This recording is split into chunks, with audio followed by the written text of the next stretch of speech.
Good night चे जे आपलं मच्छर मारण्याचे जे रिफिल असते, त्याबाबत बरेच त्या कंपनीला कंप्लेंट होती की ती गुड नाईटची रिफिल लावल्यानंतर सुद्धा मच्छर जे आहे जात नव्हते, त्याच्या आजूबाजूलाच फिरतात. त्या अनुषंगाने त्यांचे जे एजन्सीचे लोक होते ते नागपूरला आले, त्यांनी सर्व्हे केला, तर बरेचशा दुकानात त्यांना जे गुड नाईटचे रिफिल आहेत त्या डुप्लिकेट असल्याचे आढळले.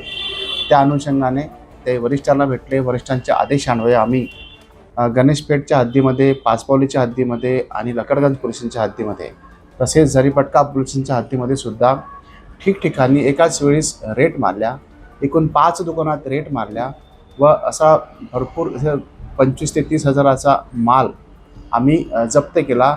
त्याची कंपनीच्या लोकांनी शहानिशा केली असता तो माल हा डुप्लिकेट होता आणि तो मग आम्ही जप्त करून कॉपीराईटप्रमाणे विभिन्न पोलीस स्टेशनला आम्ही गुन्हे दाखल केले. आरोपीवर माल आम्ही पोलिसांच्या ताब्यात दिले. पुढील तपास चालू आहे.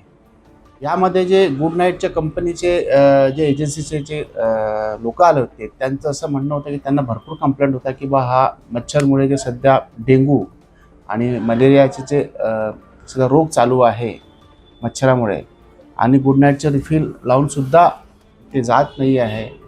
हा एक मानवतेच्या दृष्टीने सुद्धा फार महत्त्वाचा प्रश्न होता.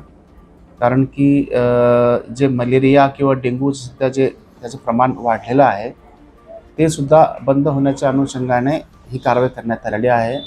सर्वांना, दुकानदारांना आव्हान आहे की अशा प्रकारे डुप्लिकेट माल ठेवून लोकांच्या जीवितहानीशी खेळण्याचा प्रयत्न करू नये. असं काही पुन्हा आढळल्यास त्यांच्यावर कायदेशीर कारवाई करण्यात येईल, असे आमचे आव्हान आहे. सदरची कारवाई आमचे माननीय पोलीस आयुक्त सर आणि आमचे DCP माकणीकर सर आणि आमचे युनिट 3चे सर्व अधिकारी व कर्मचाऱ्यांनी यांचे मार्गदर्शनात केलेली आहे.